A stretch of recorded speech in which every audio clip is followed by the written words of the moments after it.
Everyone, welcome to JRF अड्डा। मैं अदिति आप सभी लोगों के लिए लेके आई हूँ आज एक बहुत ही इंपॉर्टेंट इन्फॉर्मेशन जिस पर अभी रिसेंट में काफ़ी ज़्यादा न्यूज़ आ रही है और हमारे लिए as PhD aspirants, as UGC NET aspirants ये इन्फॉर्मेशन, ये न्यूज़ जानना बहुत ज़रूरी भी है, क्योंकि अगर एक यूनिवर्सिटी ने ऐसा किया है तो आने वाली बहुत सारी यूनिवर्सिटीज़ है जिस पर आप लोगों को ऐसे डिसीजंस देखने मिलने वाले हैं। तो सबसे पहले तो आप लोग अच्छे से जानते हैं कि यूजीसी नेट एग्जामिनेशन को लेकर 2024 जून में एक बहुत मेजर डिसीजन आया था। ये डिसीजन ये था कि अब से जितने भी हमारे देश की प्राइम यूनिवर्सिटीज़ में जो पीएचडी एंट्रेंस एग्जाम्स होते थे, जिसको आप आरईटी या पीईटी भी बोल सकते हो, पीएचडी एंट्रेंस टेस्ट या रिसर्च एंट्रेंस टेस्ट, वो सारे के सारे एग्जामिनेशन के स्कोर की जगह यूजीसी नेट या सीएसआई या नेट एग्जामिनेशन के जो मार्क्स होंगे उनको कंसिडर किया जाएगा। उसका पहला इफेक्ट जो है वो देखने मिल गया है आपके बीएचयू यूनिवर्सिटी। हम सब लोग जानते हैं one of the prestigious university हमारे कंट्री की है और सबसे ज़्यादा रिसर्च एस्पिरेंट बीएचयू के पास में जाते हैं, क्योंकि लोकेशन बहुत अच्छी है, आगे भी बहुत अच्छी अपॉर्चुनिटीज़ इस यूनिवर्सिटी से आती है। तो ये जो आप लोगों की बीएचयू यूनिवर्सिटी है, इसको लेकर कुछ न्यूज़ आई, न्यूज़ के बाद बहुत सारी कंट्रोवर्सीज भी आई, उसी को आज मैं आप लोगों के लिए लेके आई हूँ और आप लोगों का ध्यान थोड़ा इस तरफ लेने आई हूँ, बिकॉज ज़्यादातर बच्चे इस वक्त रिजल्ट का वेट कर रहे हैं, बट मेरे हिसाब से रिजल्ट के बाद वाली लाइफ जो है उसके बारे में भी हमें थोड़ा सोचना चाहिए।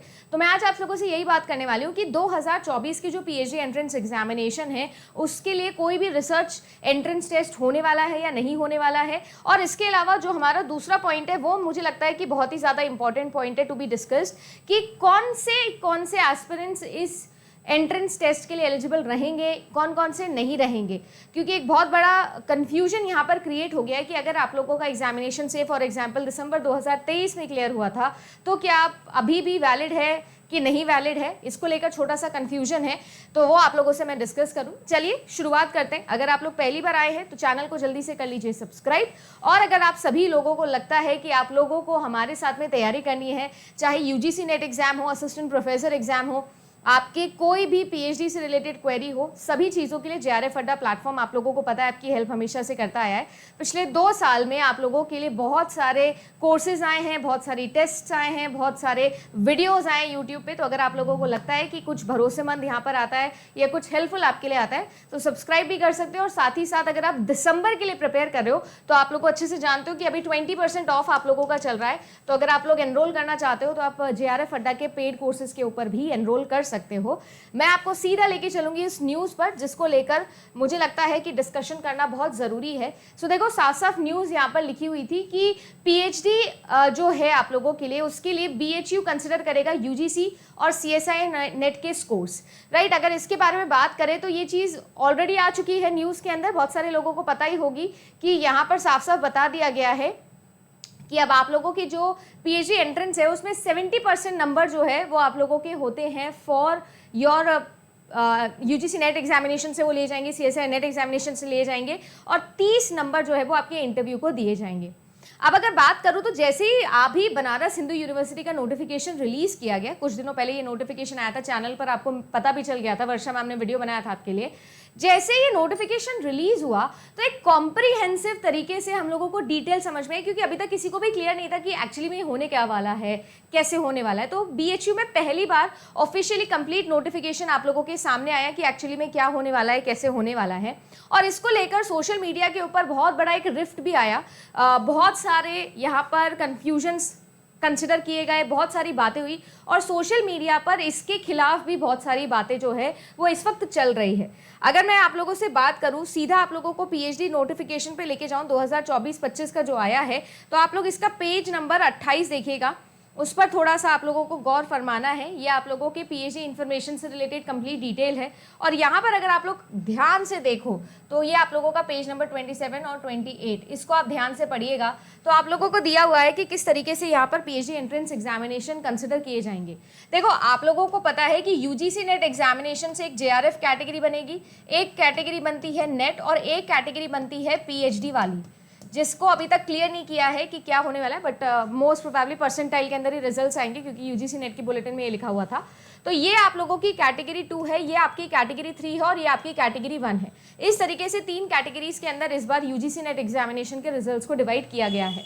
तो अगर बात की जाए तो अगर कोई ऐसा है जिसने कैटेगरी 1 से क्लियर किया है, जिसने जेआरएफ कर लिया है, उसके लिए साफ साफ इस नोटिफिकेशन में लिखा है कि दैट यू आर अलाउड, और आपको जो है वो बिल्कुल एग्जेम्प्टेड हो, आपको कोई और एग्जाम नहीं देने की जरूरत है, डायरेक्टली जो है वो इंटरव्यू आप लोगों का होने वाला है।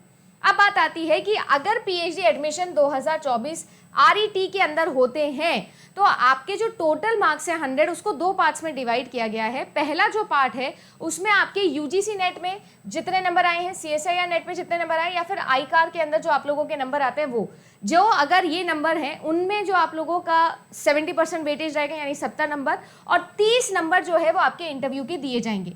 बहुत सारे बच्चे इसी के खिलाफ हो रहे हैं और उनका ये मानना है, उनका ये कहना है कि आरईटी जो अलग से एग्जाम होता था, रिसर्च का एंट्रेंस टेस्ट जो अलग से होता था, वो अब कोई एग्जाम नहीं होने वाला है। और ज़्यादातर बच्चे इसके खिलाफ ही सोशल मीडिया पर अभी आवाज़ उठा रहे हैं। जिस हिसाब से एनटी के रिजल्ट्स देरी हो रहे हैं या प्रॉब्लम्स आ रही है, उसको याद रखिए। दूसरी इंपॉर्टेंट चीज़ जो आप लोगों को याद रखनी है वो ये याद रखनी है कि इस पूरे सिनेरियो में एक और इम्पॉर्टेंट बात है जो यहाँ पर लिखी हुई है। अगर आप लोग देखो तो मैं थोड़ा सा स्क्रॉल डाउन करती हूँ, और ये थोड़ी सी चिंता वाली हमारी बात है ना, जो यहाँ पर लिखी है।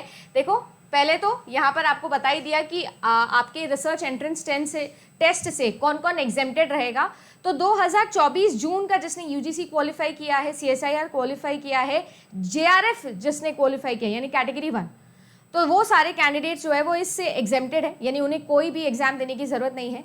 और अगर बात की जाए तो आरईटी के बारे में यहाँ पर लिखा हुआ है कि यूजीसी और सीएसआईआर की कैटेगरी 1, 2 और 3 में आपने किया भी है क्वालिफाई, फिर भी आप इसके लिए अप्लाई कर सकते हो। एक्चुअली ये जो इन्होंने टेबल दी है, टेबल नंबर 5, यही सारा कंफ्यूजन क्रिएट कर रही है। एक जगह कहा जा रहा है कि कोई भी रिसर्च एंट्रेंस टेस्ट नहीं होगा, और दूसरी तरफ टेबल के अंदर लिखा जा रहा है कि भले आप कैटेगरी 1 में हो, कैटेगरी 2 में हो, कैटेगरी 3 में हो, आप जो है वो रिसर्च एंट्रेंस टेस्ट के लिए एलिजिबल हो जाओगे। यहाँ पर साफ साफ लिखा हुआ है। अब कंफ्यूजन यहाँ पर ये क्रिएट हो रहा है कि आखिर ये एंट्रेंस टेस्ट लेने चाहते हैं कि नहीं लेना चाहते हैं, क्योंकि हमें यूजीसी नेट ने साफ साफ ये बताया गया था कि आपको कुछ भी नहीं लेना है, आपने यूजीसी नेट एग्जाम दिया, दैट्स इट, कोई और पीएचडी एंट्रेंस टेस्ट नहीं देना है। जबकि इस टेबल के अंदर जो है वो थोड़ा सा कंफ्यूजन हमारे लिए क्रिएट कर दिया है। अब देखो, इंटरव्यू वाली टेबल की भी बात करूँ तो इंटरव्यू जो है, जितने भी जेआरएफ क्वालिफाई करेंगे बच्चे, वो सीधा सीधा इंटरव्यू में जाएंगे। ये बिल्कुल वैसे ही होने वाला है जैसे कि हमेशा से होता था, मतलब इसमें कुछ भी चेंज नहीं हुआ है। और आपसे कह रहा है कि आरईटी वाले की अगर बात करें तो based on the entrance test जो कि आप लोगों का ऑलरेडी हो चुका है, ये हो गए आपके कैंडिडेट, इनको जो है वो फर्स्ट सीट मिलेगी और 5 एडिशनल सीट्स मिलेगी, सक्सेसिव सीट्स। तो जो कंफ्यूजन क्रिएट हो रहा है उसे क्लियर कर देते हैं। भाई, क्लियर आपके लिए ये बात है कि जितने भी कैंडिडेट्स हैं जिन्होंने जून 2000 का यूजीसी नेट एग्जामिनेशन दिया 2024 का, या सीएसआईआर नेट एग्जामिनेशन दिया है, या आईकार एग्जामिनेशन दिया है, 2024 जून की बात हो रही है ये। अगर आपने इनमें से कोई भी 3 एग्जाम दिया है और इसमें आपने नेट या पीएचडी एंट्रेंस वाला कैटेगरी क्वालिफाई किया है, तो आप सभी लोगों को आपका आरईटी नंबर वही मिल जाएगा। जो कंफ्यूजन हो रहा था उसी को क्लियर कर रही हूँ कि इसी का स्कोर आप लोगों का जुड़ जाएगा आपकी आरईटी में, और फिर जो है वो 30 नंबर का आप लोगों का इंटरव्यू होने वाला है, जिसके लिए जैसे इन्होंने कहा कि सीट्स जो है वो पहले से रिजर्व करी हुई है। 10 कैंडिडेट्स जो है वो कैटेगरी वाइज आप लोगों के होंगे, और साथ ही साथ 5 एडिशनल कैंडिडेट्स जो है वो सक्सेसिव सीट्स के ऊपर आने वाले हैं। फाइनल सिलेक्शन जो होगा वो कैंडिडेट का होगा उसके टोटल मार्क्स आउट ऑफ 100, यानी कि जो आप लोगों के यूजीसी नेट एग्जामिनेशन में नंबर बनेगा और जो आपका इंटरव्यू के अंदर नंबर बनेगा। इस पूरी सिचुएशन में एक चीज ध्यान रखिएगा, 2024 जून पहले से अगर आप लोगों का नेट क्लियर है तो वहां इसे एलिजिबल नहीं माना गया है।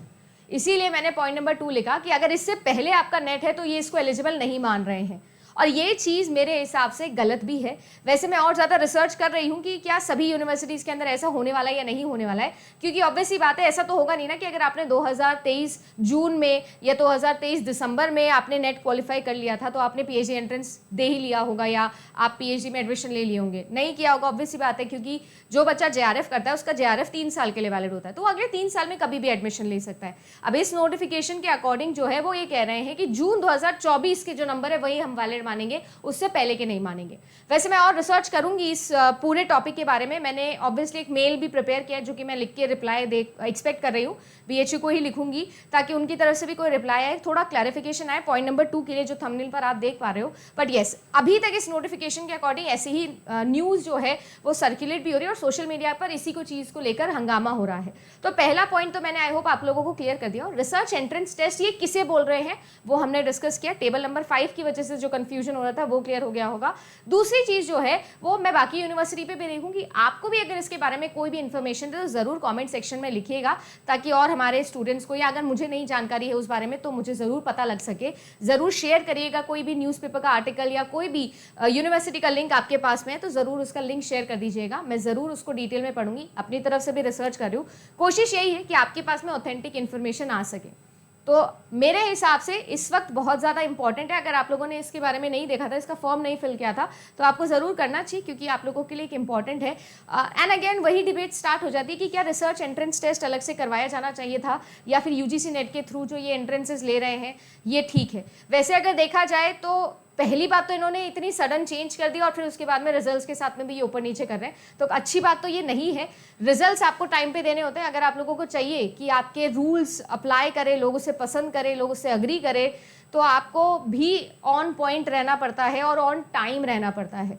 तो आई थिंक अगर NTA तक ये वीडियो कभी पहुंचेगा तो ये रिक्वेस्ट है भाई कि आप जो है अगर ये रूल्स अप्लाई करना चाहते हैं तो आपको भी थोड़ा डेडलाइन लेके चलना पड़ेगा क्योंकि बहुत सारे स्टूडेंट्स इस वक्त सफ़र कर रहे हैं। फिलहाल के लिए बस इतना ही।